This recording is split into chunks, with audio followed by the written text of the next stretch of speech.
Okay, why don't we begin?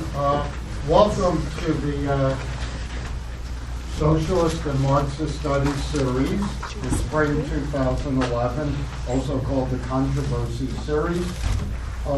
It has its name because the main sponsor is an academic minor on campus, which is Marxist Socialist Studies. It's an interdisciplinary minor.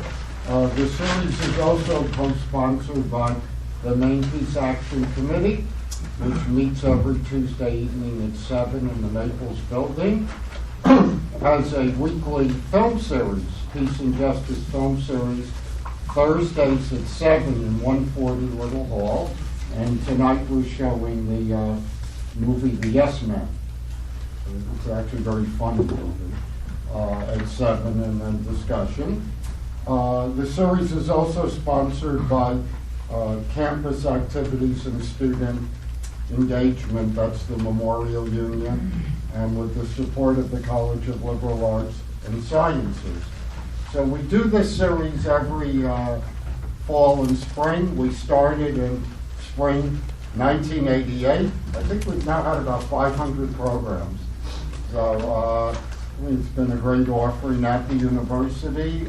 We usually go till about 1:45, and there's usually time. We always have a lot of great questions and very lively discussion at all of our sessions. Let me mention next week. Next week, we have a program, The Meaning and Significance of the November 2010 Elections. Professor Nathan Godfrey from History and Professor Amy Freed from Political Science. Just one other, in 2 weeks, we have a very relevant program also on Maine, the role of state government in the Maine economy. And the speaker is Christopher St. John, who's the Executive Director of the Maine Center for Economic Policy in Augusta. So I'd like to thank Mary Dolan for helping to put together the program for today. And we're very excited about this important program. I'm going to turn it over to Professor Darren Ranko from the Department of Anthropology, and he's also coordinator of Native American Research, and he'll introduce the Thanks, Doug. I'll just stand to help introduce the panel. Just a couple of things. I mean, I don't know how familiar people are with this issue. You'll become much more familiar during the course of the day. I just want to say a couple of things. We had scheduled this for the fall, and we had to reschedule due to a conflict with the Mitchell Center head speaker, Eleanor Ostrom, who's a Nobel Prize winner, and the environment seemed to be too much of an overlapping issue, so we decided that, you don't get Nobel Prize recipients to campus all that often. So we decided to move it because it was so important for us to kind of tell this story and communicate it to as large an audience as possible. So we apologize. Hopefully some of you who were interested then are still interested now.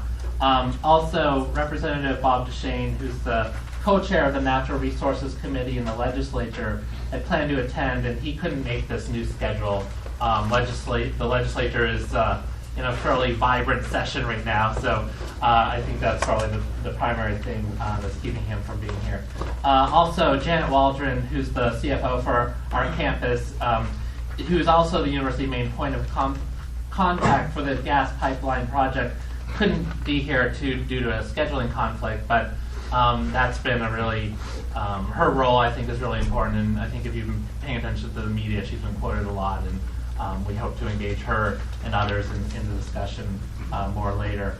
And also the group will be available. They'll be passing things out. You already have a few things. They'll be available for contact and information as we move forward. My interest in this, as Doug mentioned, I teach in the anthropology department. I'm also the coordinator of Native American research, but I also teach a class on environmental justice, which I teach every fall here on campus. And things like the proposed pipeline and the role of the university, and maybe keeping this dump or having some inadvertent role in the expansion of a waste facility that could impact all of us was something in this class that is sort of hard to ignore. And also the kinds of tactics that you read about in environmental justice scholarship, the ways in which these kinds of facilities kind of get themselves into communities and the strategies that they use to kind of expand and kind of use fiscal crises in state government or institutions to kind of further expand their role is something that it's almost like the play-by-play. You read it in a textbook or a case study from my class. You can see this happening. It's just right here in our lives, so close to campus. And for me, that was what really drew me to why aren't we discussing this more, and really to have this public forum to hopefully have a variety of opinions and talk about this, because the university and the state are in a fiscal crisis, and the kinds of decisions we make could have huge impacts on future generations. So for me, that's a really important part of our discussion about what the university may be doing in terms of environment or anything else. So that's just my kind of brief introduction. I think the panelists will give you more details and have more intimate details around what this proposed pipeline is about, or the fact that the state of Maine just approved, biomedical waste is okay now to go to this facility. What are those potential impacts, and how can we all kind of respond or act around that is something that the panelists will tell you. So why don't I introduce them? I'll introduce them all together now, and then they can just sort of hand the baton. No reason for me to kind of step into crosstalk or whatever. So in order of speaking, we have Paul Schrader, yeah. He's an Orono resident, has been active in advocacy related to solid waste planning and policy in the Old Town landfill since 2004. He's been instrumental in forming the Trash Tracking Network, which I read and your blog and so forth. Paul received a PhD from UMaine in spatial information science and engineering. And then next to speak will be John Banks, who's the director of the Department of Natural Resources for the Penobscot Indian Nation. And he's a member of the Juniper Ridge Landfill Liaison Committee. Mr. Banks received a BS in Forest Protection from the University of Maine, Orono in 1980. He was only 6 years old or something then. So, John has served on several local, regional, statewide, and national boards dealing with environmental and natural resources policy. And I mean, firsthand, my research involves a lot of what John does, and has the Penobscot Nation and John in particular have really great reputations nationally for our environmental program at the Penobscot Nation. And then lastly, Ed Spencer on the end is a 1976 graduate of the University of Virginia with a BA in Religious Studies.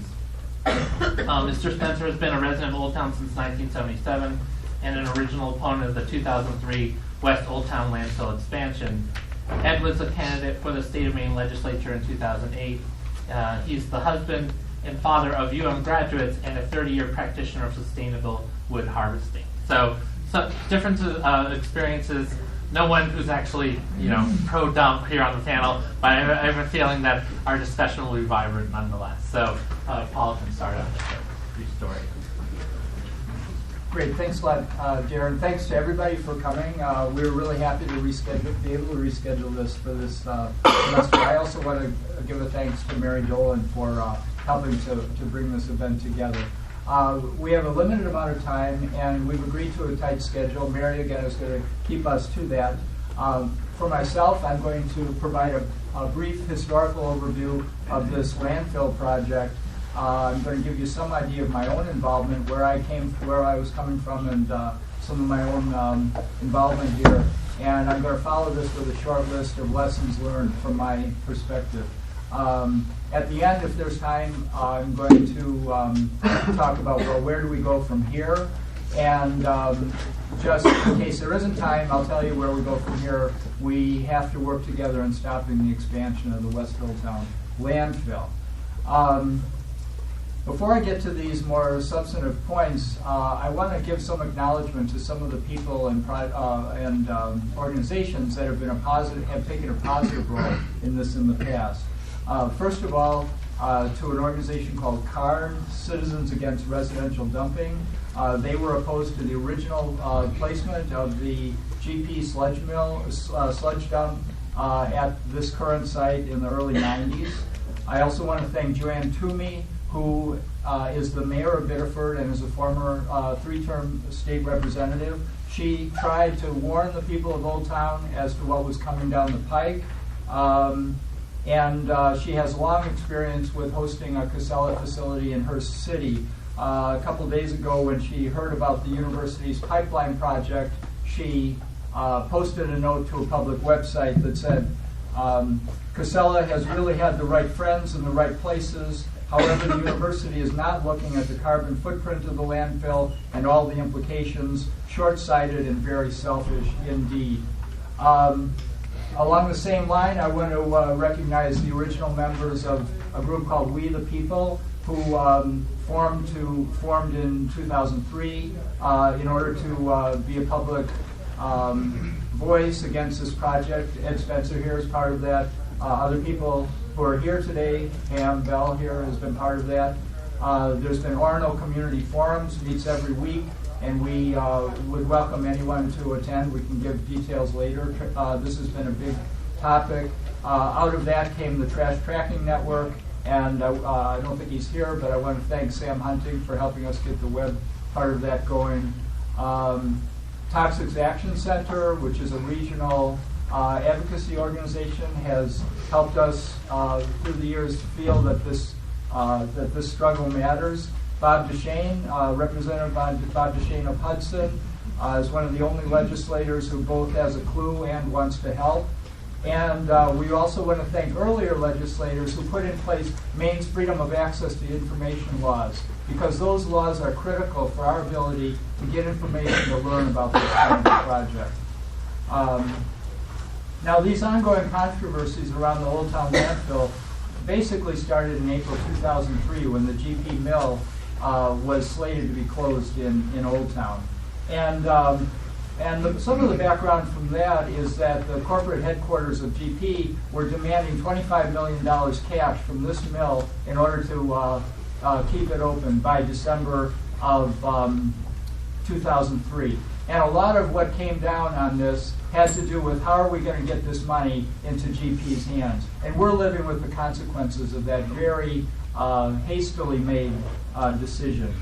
This was combined with Casella's need to have landfill space, as well as the state's regulatory requirement that all new expanded landfills or commercial no new commercial landfills, but and no expansion of commercial landfills, but any new landfills would have to be under state ownership, which this facility is. It's the first and only state-owned landfill in Maine, and it's part of a process of waste policy that got going in 1989.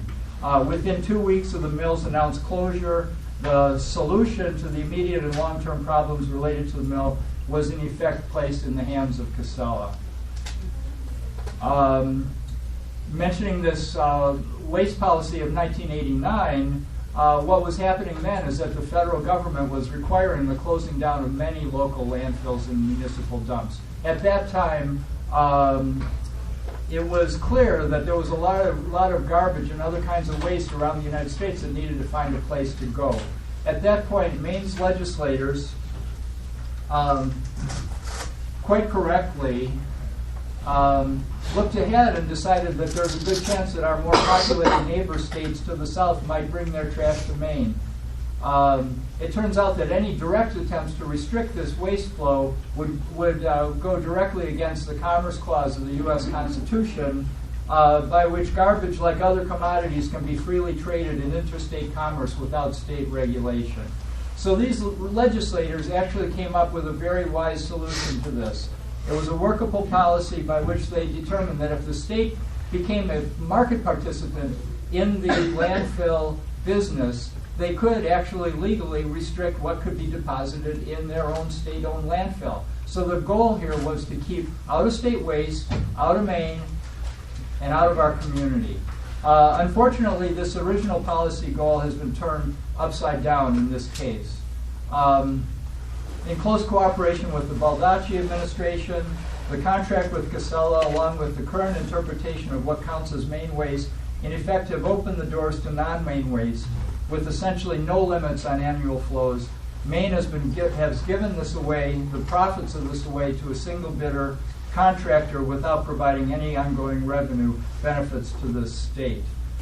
Now, I would say that the landfill as it is today is done with what I would say is phase 2 of a 3-phase development project.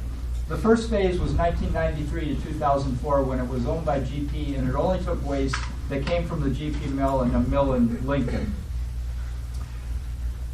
Phase 2 was from April 2003 when the mill was threatened with being closed down until last month when the Board of Environmental Protection okayed the import of biomedical waste from outside Maine and in fact outside the United States to be brought to Maine, decontaminated, and put in this landfill without regard to their places of origin.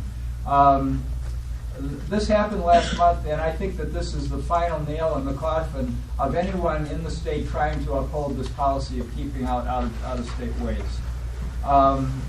Phase 3 also began last month, and that was when the university signed its gas supply deal contract with Casella, and this also includes plans for a future cogeneration plant, possibly to be built over there on the other side of Hilltop.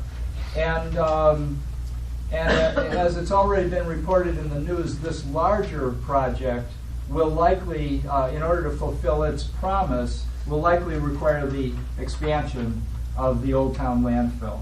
That brings us up to the present, and I just want to give you a few facts about the size and operation of this facility.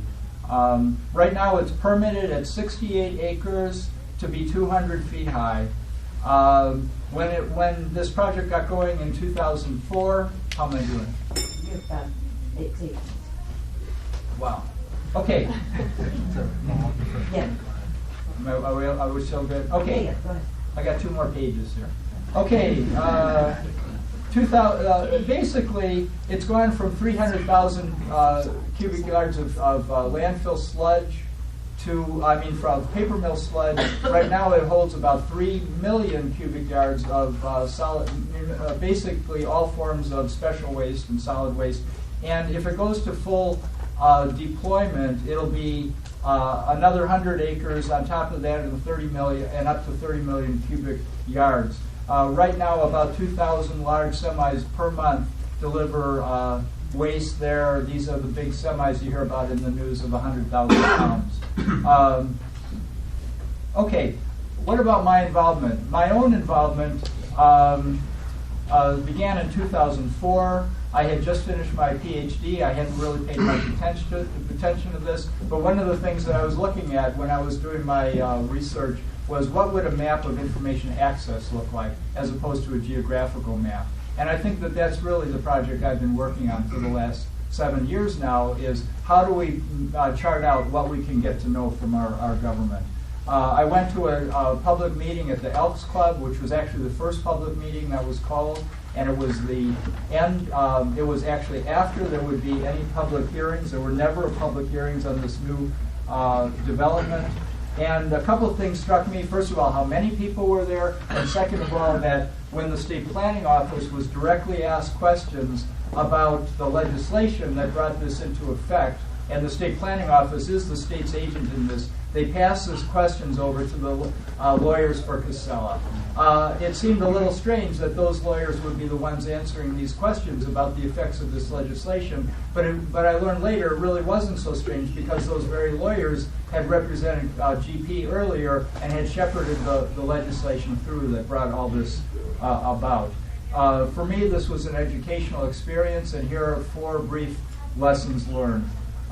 In the first one, I would say this is a case study in what we could call regulatory capture. And there is a Wikipedia article on that. Please go ahead and look it up. It means that a government agency has in effect been taken over by the industry it's supposed to regulate.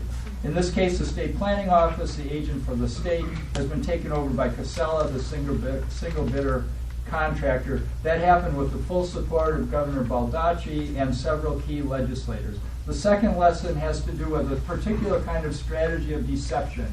That deception is when the regulators and their client industries use a kind of a language that sounds like English, but you find out they don't really mean what they're saying. And they never were polite enough to give us the code so that we as the public could understand what they had to say.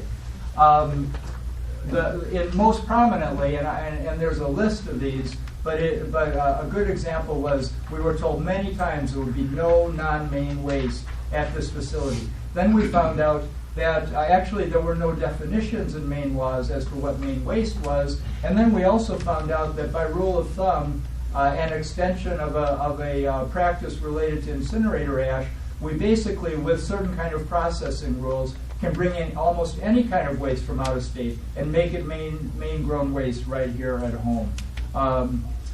The third lesson, 3 of 4, the third lesson I learned was that the legislature can write any law they want.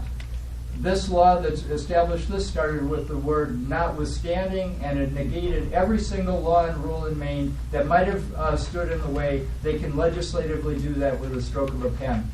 Unless the law is unconstitutional, the legislature has this power, and in fact, they're doing it right now. A couple of days ago, I heard about a law that's being proposed as emergency legislation to overturn the new landfill gas and odor rules that have been worked on for the last year by the DEP, and it's an emergency piece of legislation because they want to get it on the books before the DEP actually makes any rules about this. Finally, I'd like to say a lesson learned is that anyone who wants to get involved in something like this has to face the issue of costs of citizenship. There are a lot of personal and social costs that go along with being involved in a project like this. You have to pay for your involvement, and probably, and you have to pay with unearned income in some cases. And finally, you have to pay with the kind of marginalization that goes with being called a NIMBY and being outside of the mainstream opinion. On to the future, I think that today is an important moment. There's a sliver of opportunity where this giant expansion of this landfill might be put on hold or stopped. I would say that with the the gas deal with the university, Casella has, and by the way, representatives of Casella are here today, so we might want to ask them their take on some of these questions. I would say that what they tried to do with the deal that fell through on providing fuel to the Old Town Mill as construction debris, they now have that deal in terms of providing gas to the university, and this is basically part of a long-term set of leverage to get legitimacy for their expansion plans. I'm sorry I went over a few minutes, but thank you very much.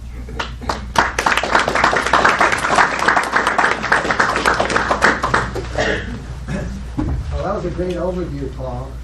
I think Paul did a great job in kind of providing the overall framework of how this facility got originally approved by the legislature and shoved down our throats, so to speak.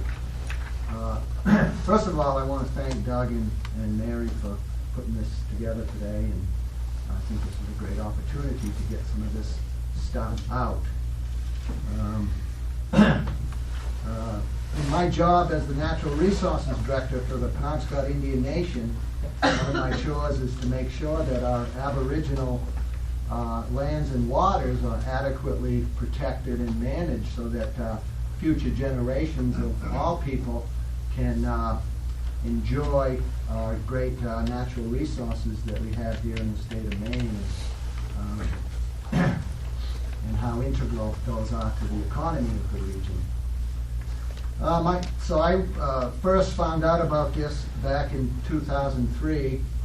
Paul mentioned the hearing at the Elks Club in Old Town, and that was right after the state had already passed this resolution to approve the purchase of this facility. And we were told at this meeting, this wasn't a formal public hearing, so they really didn't have to record or take into consideration any of the comments, but they did have this public meeting, and folks got a chance to get up and express some of their concerns. And again, the promise was made at that meeting that no out-of-state trash would end up at this facility. And of course, we didn't know at the time that they had their own definition of out-of-state trash, which includes out-of-state trash. So that was a shock to everybody. But that was really just kind of the beginning of a whole series of, I don't want to say outright lies, but lack of information flowing. And so at that meeting, when I learned about this proposed expansion and the fact that this is now a state-owned landfill, and each one of us that are members of the state of Maine are part owners of this thing, although we don't see any of the benefits from it directly. So I became concerned, and I wanted to make sure that the tribe had some sort of a voice as this project moved ahead. And so we met with the DEP folks, and we talked them into amending the legislation to allow for a tribal seat on the Juniper Ridge Landfill Liaison Committee. And I've been sitting on that board for several years now. And but the real chore, the statutory responsibility of this committee is to take information and review contracts, review agreements, and take information from the state, being the landowner and the company, and DEP, and provide a forum where residents that are concerned can get this information and express their concerns, through this landfill liaison committee. Well, what I have found is that that's not the way it works. In fact, it works just the opposite. As a committee member, I have to go to the general public that's concerned to get information about this landfill, because we have our meetings and we're not informed about what's going on. We're kept in the dark. It's been very frustrating. The latest example is this pipeline that we're talking about with the university, with UM here. This agreement to sell methane gas from the landfill to the university. Our committee was very much interested in learning about that. We wanted to find out about what the impacts would be on the landfill if this gas pipeline went through. I had concerns about whether or not the requirements to sell methane gas to the university would result in different types or different volumes of waste being landfilled over the years. And so we kept asking, every time we'd have a meeting, we'd ask these questions, and we never got any answers. We met on December 1st last fall, and we specifically at that meeting asked, what's the status of this pipeline agreement with the university, and we really want to be updated. Well, we were told at that meeting that there was nothing new to report. Casella was there, the state of Maine was there. We had asked for a representative from the university to be at that meeting, and we were told that that wasn't required because there was nothing happening, and there was no eminent contracts to be signed, and that there was no news. And so, now we find out that 21 days later, before we even have our next Juniper Ridge Landfill Liaison Committee meeting, that a contract has been signed. And the contract that was signed actually, as Paul was describing, goes way beyond just what folks originally thought was in the works, which was that this landfill was going to supply propane gas to the steam plant to heat the university. It's much more than that. It contains a phase 2 that would involve a cogen plant that landfill gas would eventually be burned at a cogeneration plant that may supply the electricity for the whole campus and maybe even some economic development initiatives in Old Town. So it's really been, for me, it's been very frustrating. It's been classic issue of environmental justice, or environmental injustice, as I like to say, where the people that are most affected, you know, the residents from the area, people that are concerned about the long-term health, environmental health, and ecological integrity of the region, really don't often have a voice in things that drastically affect have the potential to drastically affect our day-to-day lives. So I want to say that I don't fault the university. In fact, I commend the university for going out and seeking alternative sources of energy, you know, for reducing its carbon footprint and for trying to do its part to help global climate change. But when it's done at the expense of another whole set of impacts or another whole segment of the communities, without considering those external impacts, I think the university in its dealings with Casella here falls far short of adequately bringing in the public and the communities in this project. So that's all I have to say. Thank you.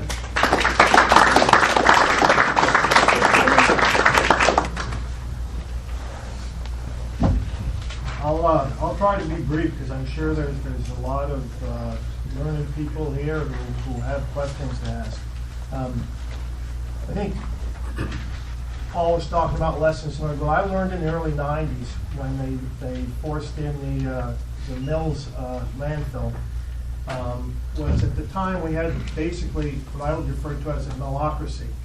The paper mill, which had been the center of Old Town's economy and the area's economy for many decades, it basically came to the city fathers and state and said, look, if we don't have this landfill, we don't have our own landfill, and it's got to be close too, then we're going to leave. We're going to pull up. And at the time, they were like over half the tax base of Old Town, probably over 1,000 employees, and they had a very strong leverage position. So 12 years later, 2003 comes around, and now the mantra switch. It said, the paper mill says, if we have to keep this landfill, we're going to leave. Okay, so that was their leverage, and they think no one can remember 10 or 12 years. Well, so the first time it came around, I felt, I went to a couple meetings. There was this card group, a guy named Buddy Catterat, who did huge amount to try to fight that, and he was actually an employee of the mill. And I felt kind of bad that I hadn't done more. I was up to my butt here in debt. I had 2 young kids, and I thought, man, I just was not too proud of myself, having studied, Gandhi and Thoreau and Martin Luther King Jr. in college. So 2003 comes along, and we missed Joanne Toomey's, the great JT as I call her, warning letter in the local paper. And it was October of that year, and we heard on public radio that Old Town was going to be the host for the state dump. And my wife and I were just like air out of the balloons. And by chance, the next Monday there was a city council meeting. And I'd never really spoken much in public before. I always thought although I do hold strong opinions, that for my kids' sake, while they were in school, I wouldn't muddy the waters too much. So they were well on their way to being productive adults. And my mother reminded me that I have a civic duty. So I went down there. And I said, basically, what the heck is going on? And when I stood up there, I've never felt so alone in my life.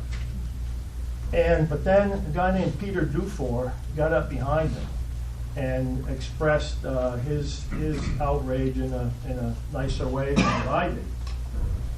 And So since then, I've been involved with this, and it's just been mind-boggling how a trash company, and combined with state and local officials, can run roughshod over local control. Now, I should tell you, in the early 90s, there was a lot of resistance, like I said, putting that dump in there. And the city council said, what we're going to do is we're going to protect ourselves by passing municipal ordinances related to it. And one of the ordinances was that basically only waste associated with the Old Town Mill could ever end up in that landfill, you know? Well, later on, we get up to 2003, and I've read a lot of documents, a lot of them obtained through FOIA, and there's no evidence that any official from the state, no one ever even mentioned that Old Town had these municipal ordinances. It was like it didn't matter, and this was well before the resolve was passed. We had our city manager saying, oh, is there anything more I can do, you know, to help expedite this process? And, you know, that really hurt. But let's move forward now, and now it is a crucial time. We've got this expansion they're gonna drop on us anytime. Could hear about it today. And what I learned, there is definitely a strength in numbers. I mean, look what's going on in Egypt right now. So at some point, people, we're gonna have to stand up. Well, what are we gonna do? March in the streets? No, we're not gonna be violent or anything. But we found that, for example, there's about, 8 to a dozen permits that have to be obtained for this pipeline to go through. Well, write some letters, you know? There's going to be comment periods. Try to be informed and, you know, just make your voice heard. A lot of people are shy to speak in public, but are great letter writers. And I also, you know, I don't like, I try to be a positive person generally. And so I would say, let's have an alternative plan here for this a way to heat and power the university. I mean, UMaine is one of the, if not the foremost schools of forestry in the eastern United States. And also happens to own, I'd say at least 10,000 acres. John, more than that? 10? Yeah, anyway, I'd say many thousands of acres. A lot of them were donated after they'd been cut. A lot of them are growing up and could stand some thinning. Well, there's your source of power for a cogen. I mean, Colby College is just announced doing that, and I think that's a way better plan for UMaine. Something like that. They discussed it back, you know, in the late 70s. I had a meeting with the president of the university at the time. I was coaching the lacrosse club, and he says to me, he says, what do you do for work? I said, I'm a logger. I have a draft horse at that point. And he says, oh, because we're thinking about putting in a cogen, and I need some wood chips. And I said, well, geez, how many would you need? He said, oh, about 70,000 tons a year. I said, that's a big order for me. But, you know, it has happened in the past. I think UMaine could you know, really benefit from that, from developing greenhouse gas science as it related to our forests, and demonstrate it right here. And as far as this greener future through garbage for the University of Maine, I'm not buying it. They're saying you're going to save the carbon equivalent of taking 5,000 cars off the roads a year. Well, that's a fine goal. The only problem is it takes over 20,000 tractor trailers a year to deliver the goods to get the gas from. And, you know, it just doesn't add up. But I better close with that. And thanks everyone for coming. Thanks to Darren and Doug Allen and everyone who's here. I see a lot of familiar faces out there. And thanks everybody for their support and time on this. Thank you.